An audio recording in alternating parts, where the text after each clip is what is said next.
펜텍의 부도 상황은 면하게 됐습니다. 채권의 출자 전환에 묵묵부답이던 이 통사들이 채권 상환을 2년간 유예키로 했습니다. 국민연금의 주식 투자가 일부 대기업에 편중된 것으로 나타났습니다. 특히 삼성과 현대차그룹에 대한 비중은 거의 절반에 달했습니다. 공모형 국내 투자펀드의 위험 성향이 낮아진 것으로 확인됐습니다. 금융시장 침체가 장기화되면서 투자 행태가 안정적인 투자 위주로 변하고 있습니다. 뉴스통 어플리케이션을 통해서 뉴스토마토의 주요 뉴스 살펴보겠습니다. 첫 소식입니다. 펜텍이 부도 위기에서 벗어났습니다. 지난 24일 SK텔레콤 등 이 통사 3사들은 1,531억 원에 달하는 펜텍의 채권 상환을 2년간 무이자로 유예키로 했습니다. 그동안 산업은행을 중심으로 한 펜텍의 채권단들은 펜텍의 경영 정상화를 위해 이 통사들에게 출자 전환을 요구했었습니다. 하지만 이 통사들은 이에 대한 명확한 입장을 표명하지 않아 펜텍과 그 협력사들의 부도 우려가 제기됐었습니다. 이번에 이 통사들의 채무상환 유예 결정을 내림에 따라 펜텍은 법정 관리를 면할 수 있고 협력사 연쇄도산이라는 최악의 상황도 일단 피할 수 있게 됐습니다.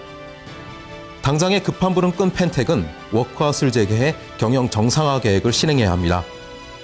펜텍의 채권단은 오늘 채권단 회의를 소집해 이 통사의 수정 제안을 검토하고 펜텍의 워크아웃 개시를 정할 예정입니다. 다음 소식입니다. 국민연금의 투자가 일부 대기업에 편중된 것으로 나타났습니다. 기업 경영 평가 사이트 CEO스코어에 따르면 국민연금의 500대 기업에 대한 투자 평가액은 약 68조 원에 달합니다. 그 가운데 삼성과 현대차그룹에 대한 비중이 무려 47%에 달했습니다. 국민연금은 삼성그룹 15개 상장사 중 13곳의 지분을 5% 이상 보유했고 현대차그룹의 경우 8곳의 지분을 5% 이상 보유한 것으로 나타났습니다. 여기에 SK와 LG 그리고 롯데 등 5대 그룹으로 범위를 확대하면 그 비중은 66%에 육박합니다. 개별 기업으로 살펴보면 현 삼성전자와 현대차, SK하이닉스가 상위 3개 종목을 형성했고 네이버도 높은 비중을 차지하고 있는 것으로 나타났습니다. 국민연금의 이 같은 투자 행태는 주식시장이 전반적으로 침체를 보임에 따라 안정성 있는 대형 우량주 투자에 집중하고 있는 것으로 해석됐습니다. 마지막 소식입니다. 펀드들의 위험 성향이 낮아지고 있습니다. 지난 24일 금융투자협회에 따르면 공모형 국내 투자펀드 중 초고위험과 고위험 펀드가 차지하는 비중은 지난 2009년 82.4%에서 지난 5월 말 77.4%로 감소했습니다. 같은 기간 초저위험과 저위험 펀드 비중은 3.9%포인트 증가했습니다. 수탁고 기준으로도 초고위험 펀드는 지난 2009년 말부터 지난 5월까지 24.1% 줄어든 반면 초저위험 펀드와 저위험 펀드는 각각 1조 8천억 원과 9천억 원 늘었습니다.